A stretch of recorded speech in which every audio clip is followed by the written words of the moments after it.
and welcome back to our podcast. I'm Wen. And I'm Jen.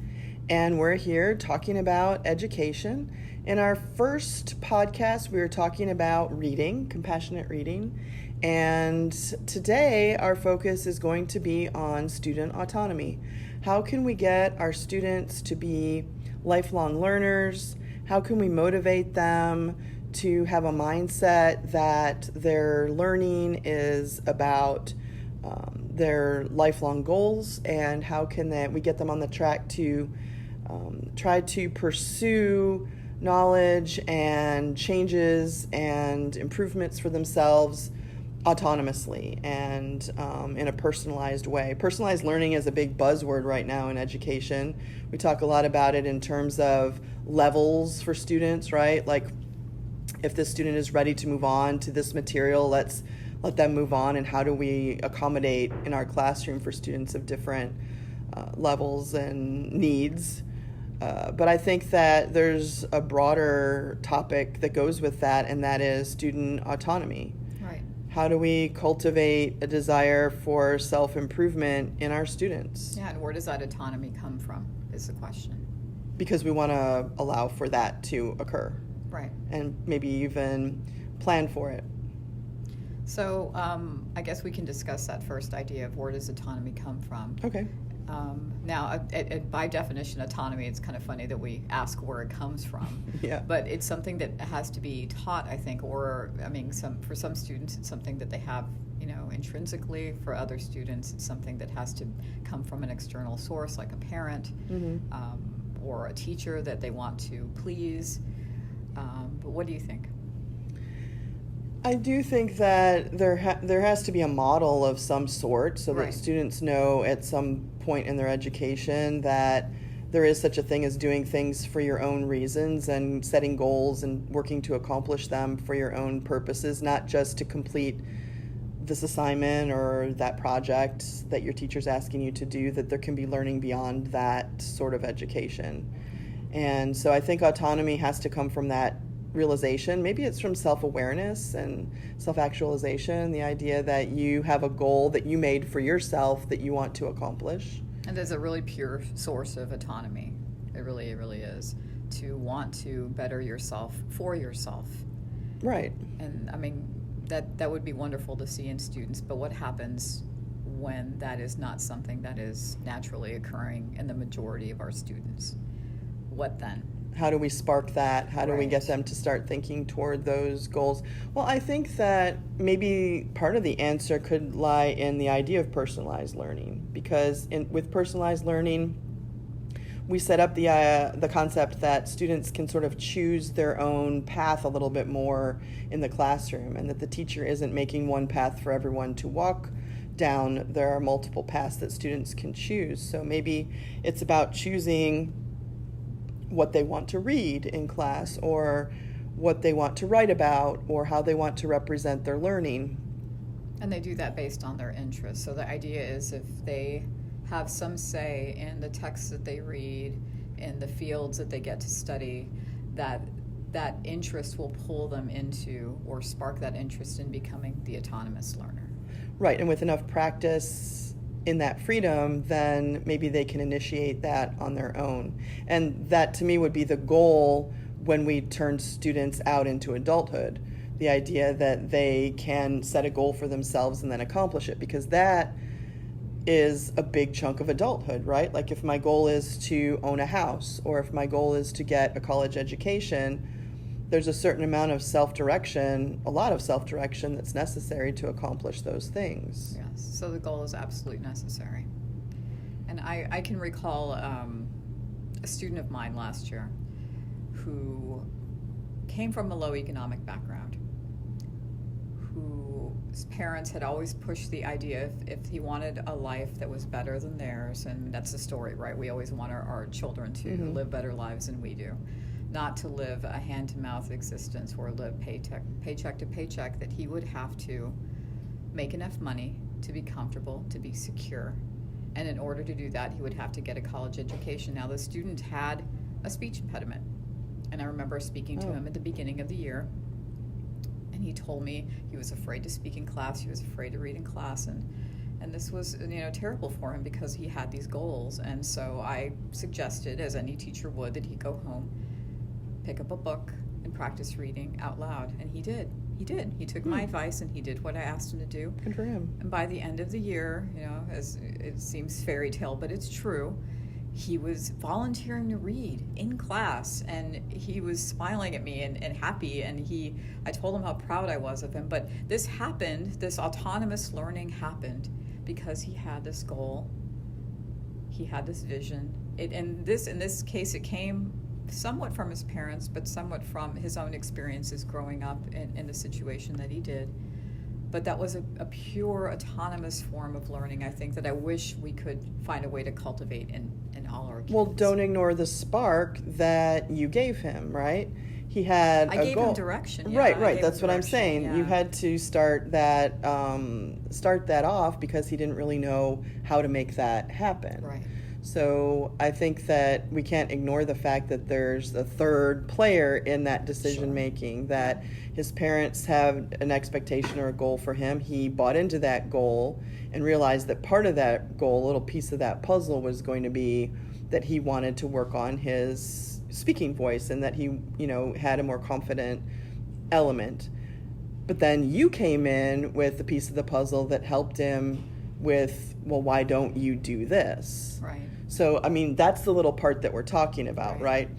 Helping students have long-term goals and then being the little puzzle piece that can help connect that goal with reality by giving them whatever to practice, whatever to try, whatever to,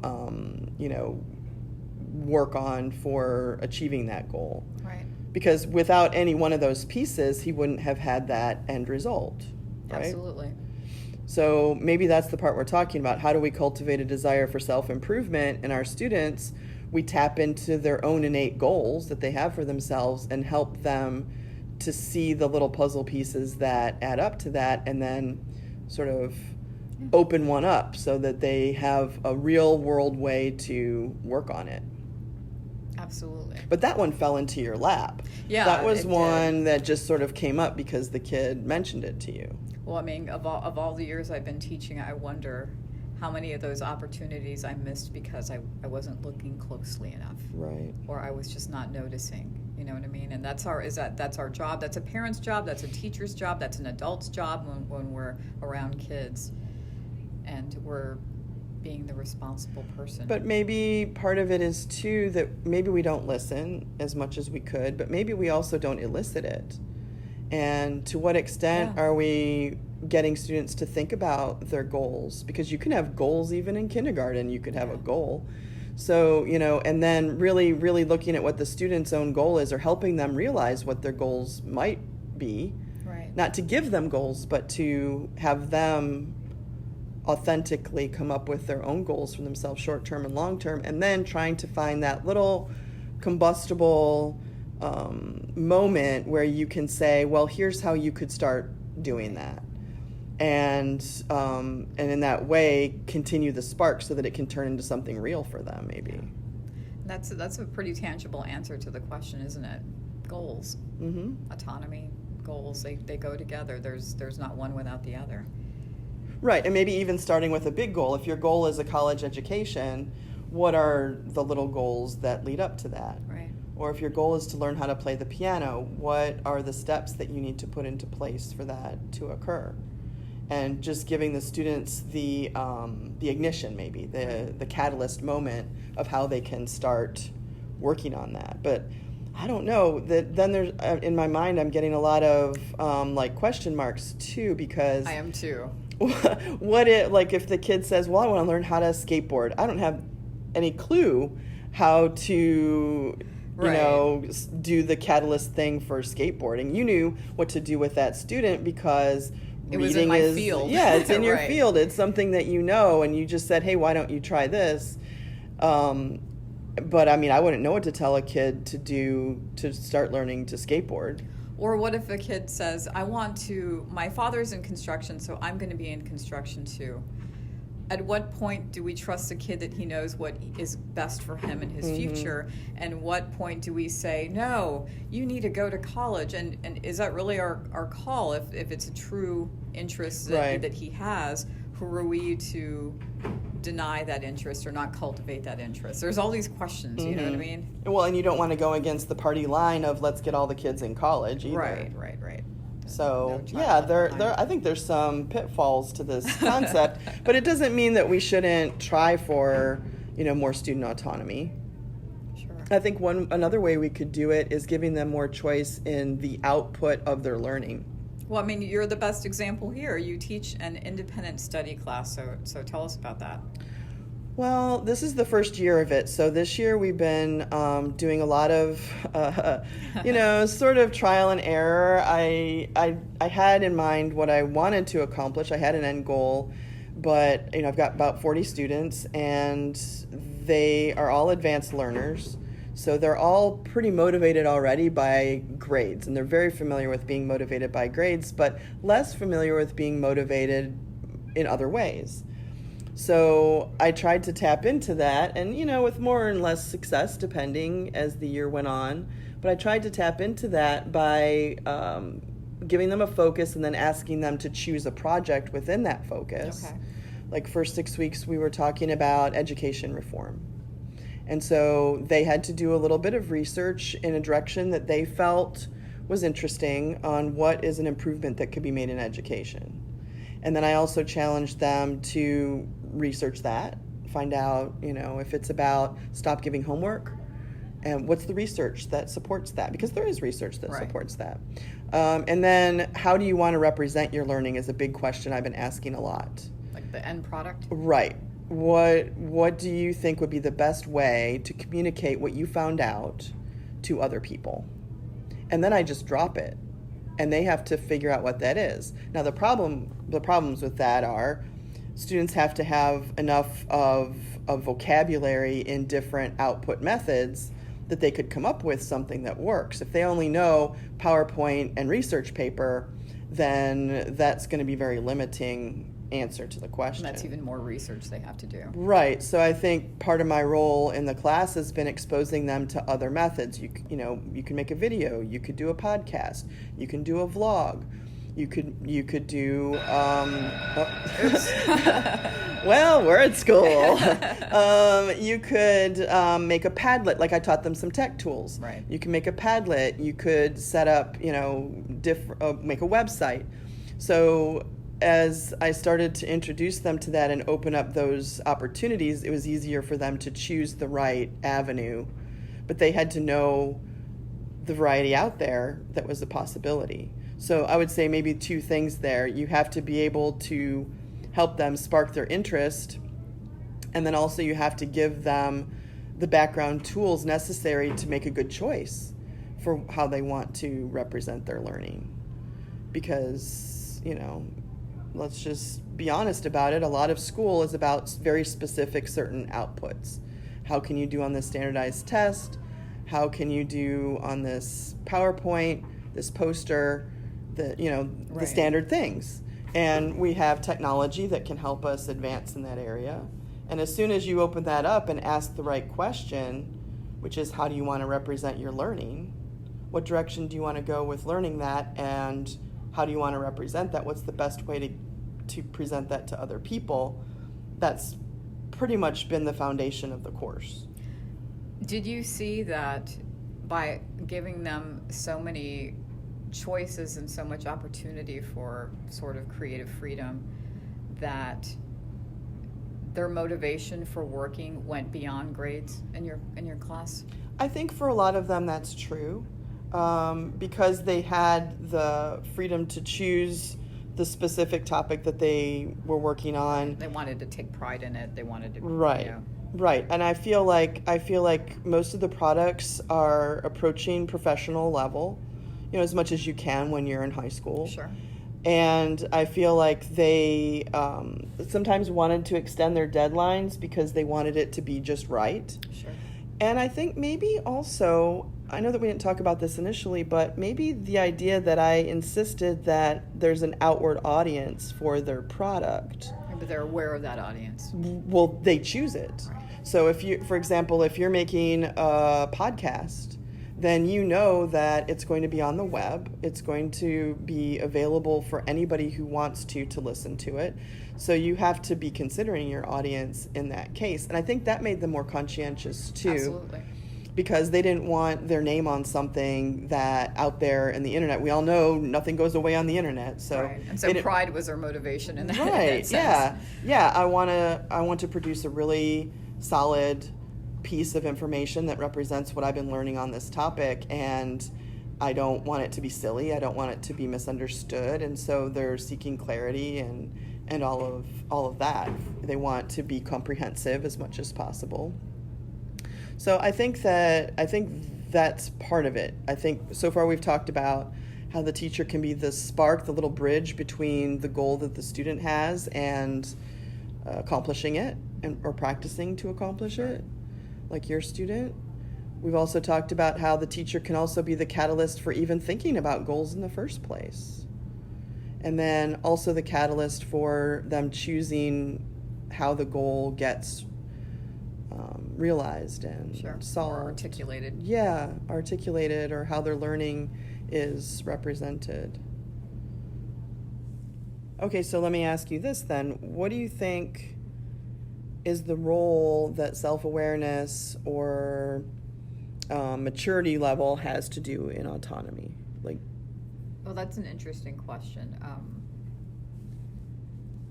I can remember my own children being in school for the first time, being in pre-K, and I remember giving them a goal. I remember telling them that once they learned how to read, that world would open up.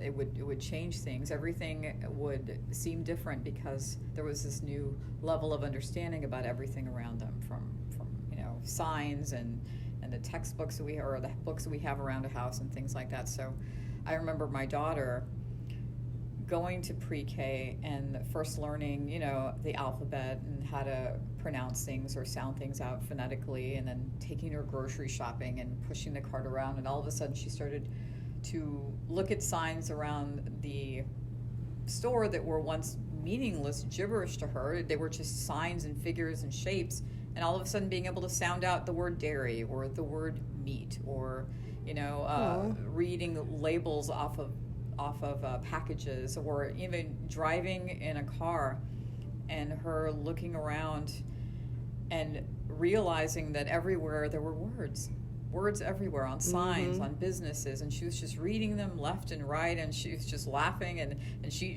had this new understanding of the world, and she was excited about learning. Right. And she wanted to learn how to read even more bigger words, you know what I mean? well, that's the thing, the excitement of it, right? And that pushes you forward into the next goal. So how do we, you can learn your alphabet, and then you can learn words, and then pretty soon there are words all around you, and then can I read a book? And that can propel you through a number of goals. So maybe it's about the sustainability too. Exactly. How do we sustain that joy of learning, of that excitement about learning as we get older? Well, maybe the answer is right back to autonomy, the choices that you have as a learner. I want to learn how to knit, or I want to learn how to make gourmet potatoes, or whatever thing pushes us to go and research, figure it out, and then the actualization of that goal is its own reward. But I do think that takes a certain level of maturity. I mean, we've all had students who we would call quote unquote unmotivated, and That's a popular I label. would say that a big part of that is maturity level or immaturity level. Sure. Sometimes more mature students tend to see goals more clearly, or they see themselves actually being able to attain them. So maybe part of it is about, sustaining this lifelong learner. This autonomy has to do with being mature enough to continually push yourself into the next goal. Right. And what do we do when we encounter that student who is completely unmotivated? They're not motivated by grades. They're not motivated by graduation. They're in school because they have to be. Right. So what do we do at that point where we just have a student who's just kind of floating along, and it's very, very difficult find a way to reach that person where we can even try to spark an interest in anything. What do we do at that point? I don't know. Can we take it back to the goal setting? Sure.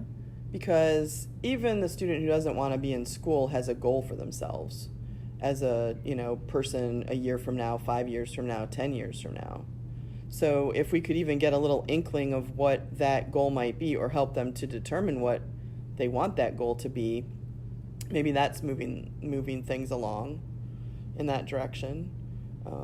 And at that point, it would be our place to figure that out. Well, help them figure it out. Help them figure that out. Give them some ideas, or just, pose a question to them. Who knows if anyone's ever asked them, or they've even had the thought of, like, what do you want? Where are you going? Well, maybe the reason they don't like the school environment is because it doesn't seem to echo what they seem to want for themselves in their future. Maybe the student doesn't see it as relevant to what they want to do or see themselves doing in the future, or maybe they don't even have that vision. Right. And that's a real beginning spot, right? That's a real moment to ponder, and maybe that's the part where they could be motivated to try to figure that out. Yeah. I know that, as seniors, as teachers, we see them, and a lot of what we do in school is to help prepare them for college. We push college a lot. All my seniors were taken into a computer lab, and they all do their applied Texas, and they all look at FAFSA, and they're all kind of pushed in that direction. Do scholarships and all that. Scholarships and things like that, and in a way, I mean, that we're responsible for that. We have to provide them that opportunity. We have to push them in that direction. But we should also, this whole no child left behind, but we have to consider the fact that some students, I have a brother who, he was just not a school person. He just wasn't. He wasn't then, he isn't now. He really did not even like being inside most of the time. But that doesn't mean that he couldn't be a lifelong learner or an autonomous learner. He's a different type of learner. But that idea, what he was interested in, wasn't cultivated in school. He wanted to be outside, and he does construction now, and he works on sprinkler systems. And I can imagine if that were something that were offered to him in school, we're going to teach you how to do the math required to install the sprinkler system, landscape this place, or build this house. Who knows how much farther he could have gone in his life than just being the guy who's doing the construction. And he could have been the guy planning the house. He could have been the guy designing the house. And he just wasn't ever given that opportunity in school.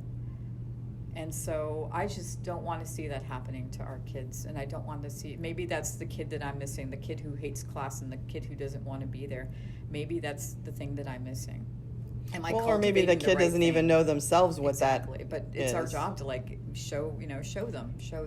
Or push them in that direction. And so some people might argue, well, then you have to have an enormous curriculum to appeal to every student's potential option. But I feel like that's where the internet comes in, right? That's where you can say, all right, I get that, the high school diploma is, a goal for you, but after that you don't really know what. Let's explore some possibilities.